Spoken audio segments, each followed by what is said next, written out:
September 15th, 1992, Balmoral Castle, Scotland.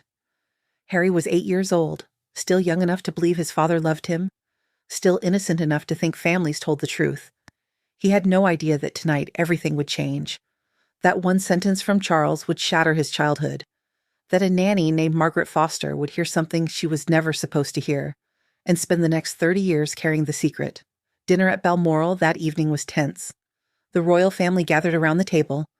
Harry sat quietly, watching Charles smile at William, never at him. Always William. After dinner, Diana tucked Harry into bed. "Mummy," Harry said, "why doesn't Papa like me?"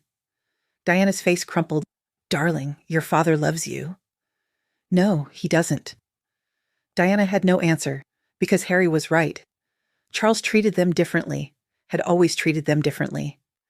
"Get some sleep," Diana whispered. But that night, Charles was drinking. Margaret Foster had been Harry's nanny for 3 years, loved him like her own son, had watched Charles barely look at him, had seen Diana cry after putting him to bed. At 10 p.m., Margaret was walking past the library. Charles was inside, talking on the phone, slurred and angry. Margaret knew she should walk away, but something in his tone made her stop. "I know what everyone thinks," Charles said into the phone, his voice bitter, angry. "I know what they say about Harry, about who his father really is." Margaret's blood went cold. James Bloody Hewitt. That's all anyone talks about. The red hair, the different features. As if I don't have eyes. As if I'm blind. A long pause. Charles laughed, but there was no humor in it. "Does it matter if it's true? Does it matter if he's actually mine? Diana made her choices. I made mine. But I'm the one who has to look at that boy every day and wonder if he's even a Windsor." Margaret pressed her hand to her mouth. This couldn't be real. This couldn't be what Charles actually believed. "The worst part," Charles continued, "everyone expects me to love him the same as William. To pretend he's my son. To pretend everything is normal. But every time I look at him, all I see is her betrayal." Margaret heard footsteps, someone coming down the hall. She fled. Back to the nursery. Back to where Harry slept peacefully. Not knowing his father didn't believe he was his father. Not knowing the entire palace questioned his parentage. She sat in the chair beside his bed, watched him sleep, and wondered how to protect him from this truth. 2 nights later, everything fell apart. September 17th, 1992.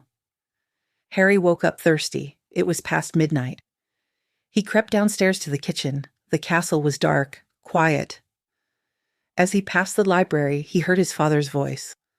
Charles was still awake, still drinking. Harry should have kept walking, should have gotten his water and gone back to bed, but he heard his own name. "Harry is the problem," Charles said. Harry froze in the hallway. "William is mine, no question. He looks like me, acts like me. He's a Windsor through and through. But Harry?" Another voice, Philip's. Harry recognized his grandfather's sharp tone. "Then get the test done. Settle it once and for all." "And if it proves what everyone suspects," Charles asked, "that Diana's affair produced a child who isn't mine? What then? Do we announce to the world that the spare heir to the throne is illegitimate?" Harry felt like he couldn't breathe, couldn't move, couldn't process what he was hearing. "The boy needs to know eventually," Philip said coldly. "Better he learns now. Better than living a lie." "He's 8 years old," Charles said, but he didn't sound protective. "Just tired." "He's not my son," Charles continued, and Harry heard it, heard the words that would haunt him for the rest of his life. "You're not really my son." Not said to him directly, but said about him, which somehow felt worse. Harry stood frozen in that dark hallway, 8 years old, in his pajamas, hearing his father deny him. He didn't cry, didn't make a sound, just turned around, walked back upstairs, climbed into bed, pulled the covers over his head, and lay there in the darkness. "Not my son, not my son, not my son." The words repeated in his mind like a nightmare he couldn't escape. Margaret found him the next morning, still in bed, covers over his head, refusing to come out. "Harry, darling," she said gently, "it's time for breakfast." "I'm not hungry. You have to eat something."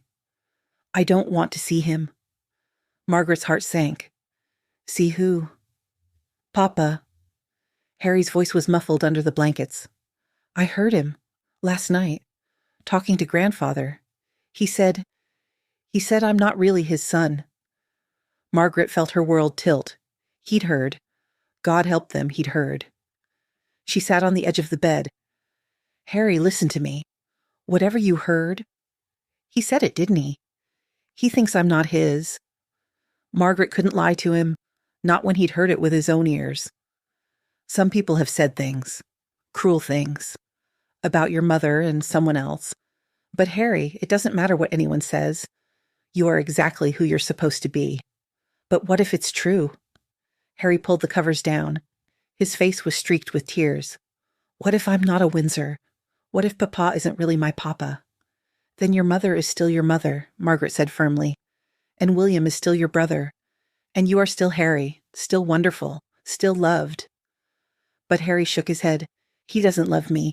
He never has. Now I know why. He was 8 years old, and his childhood ended that night in the hallway. Diana found out the next day. Margaret had to tell her. Diana's face went white. You heard Charles say that? Yes, ma'am.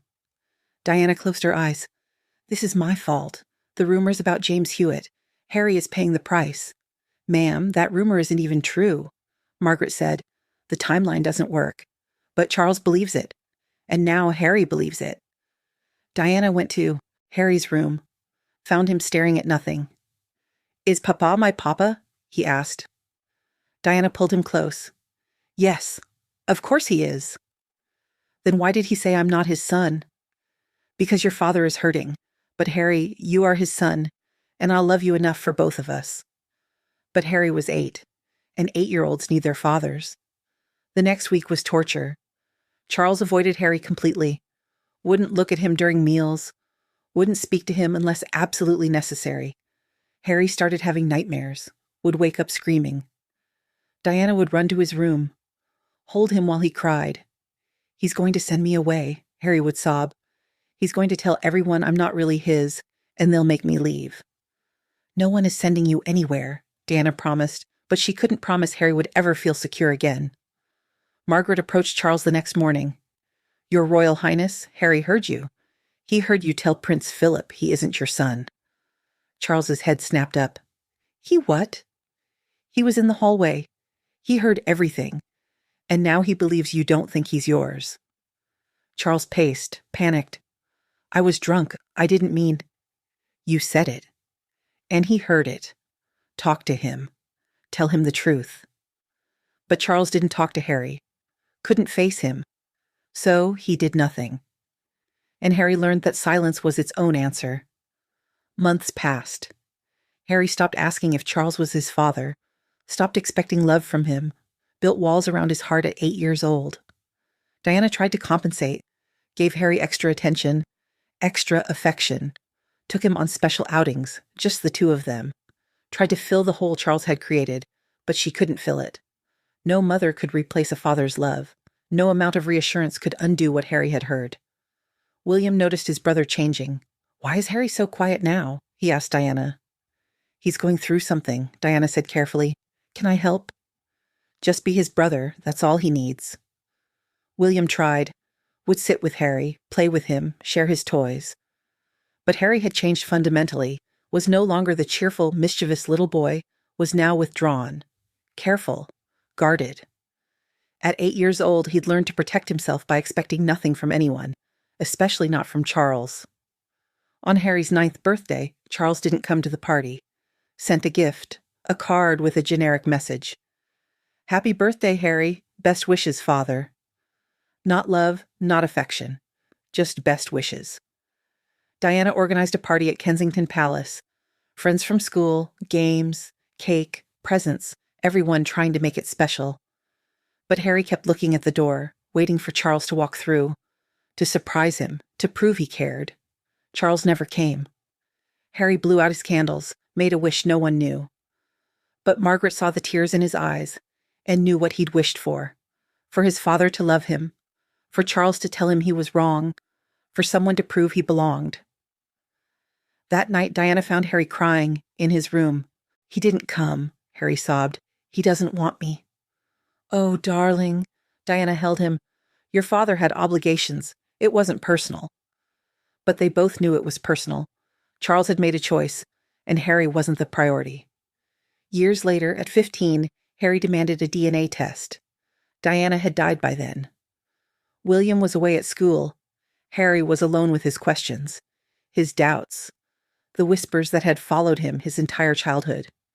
He confronted Charles directly one morning at Highgrove, walked into his father's study without knocking. "I want a paternity test," Harry said. No preamble, no politeness, just demand. Charles looked up from his papers. "Harry, this isn't... I want to know the truth. I'm 15 years old. I have a right to know if you're actually my father." Charles set down his pen. "Harry, you're my son? Then prove it. One test, one answer. That's all I'm asking." They stared at each other across the desk. Charles knew he should agree, should give Harry the certainty he'd needed since 8 years old, should end the doubt, the speculation, the pain. But the palace wouldn't allow it. Couldn't risk what the results might show. Couldn't risk the scandal if Harry wasn't Charles's biological son. "A test isn't necessary," Charles said finally. "You're a Windsor. You're in the line of succession. That's all that matters." "That's not all that matters." Harry's voice rose. "I need to know. I've spent my whole life wondering if what you said that night was true, if I'm not really yours." Charles paled. "What night?" "September 15th, 1992. Balmoral. I heard you tell grandfather I wasn't your son. I was 8 years old and I heard everything." The admission hung in the air. All these years. Harry had known, had carried it. "Harry, I was drunk. I didn't mean..." "Then take the test. Prove I'm yours. Give me one reason to believe you." But Charles couldn't. The palace had forbidden it, and Charles chose the palace over his son. "The answer is no." Harry stared at him, then turned and walked out, and never asked again, because the refusal told him everything he needed to know. Margaret Foster retired in 2010, left royal service after 40 years, but before she left she gave an interview to a small documentary team, off the record, anonymous. "I was there the night 8-year-old Harry heard his father deny his paternity," Margaret said. "I watched that little boy's heartbreak, watched him spend the rest of his childhood trying to prove he deserved to exist. And I watched Prince Charles do nothing to fix it. Just avoided the boy, treated him like a burden, made Harry feel like an intruder in his own family." The interviewer asked if Margaret thought Charles loved Harry. Margaret was quiet for a long time. "I think Charles loved the idea of Harry, loved having a spare, loved the symmetry of 2 sons. But loved the actual child? The red-haired boy who reminded him of Diana's betrayal, real or imagined? No, I don't think Charles ever loved him the way he loved William. And Harry knew it. From 8 years old, he knew." The documentary never aired. Palace lawyers killed it.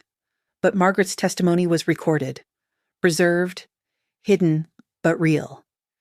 In 2020, when Harry left the royal family, some people understood why. Understood that you can't grow up being told you're not really your father's son and expect to feel loyalty to that family. Can't spend your childhood feeling like an outsider and then be surprised when you choose to leave.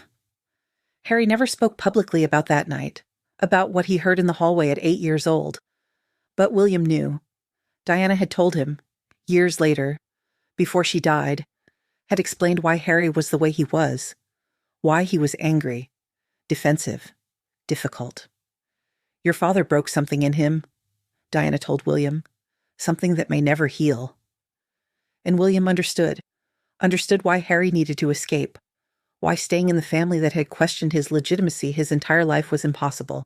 On September 15th, 1992, Harry was 8 years old, still young enough to believe his father loved him, still innocent enough to think families told the truth. He stood in a dark hallway at Balmoral Castle and heard his father say he wasn't really his son, not said to him directly, but said about him, which somehow felt worse. And in that moment, 8-year-old Harry learned that the cruelest thing isn't being unloved. It's being loved conditionally. It's being told you only matter if you're really his, if your paternity can be proven, if your biology matches your title. Charles never took back those words, never told Harry he was wrong, never gave him the certainty he deserved. and Harry spent the rest of his life trying to prove he deserved to exist, trying to prove he mattered, trying to prove he was enough, even though his father had told him, at 8 years old in a drunken conversation Harry was never meant to hear, that he wasn't really his son. Some wounds never heal, some words can't be taken back, and some childhoods end in a single moment. In a dark hallway, at 8 years old. Hearing your father deny you,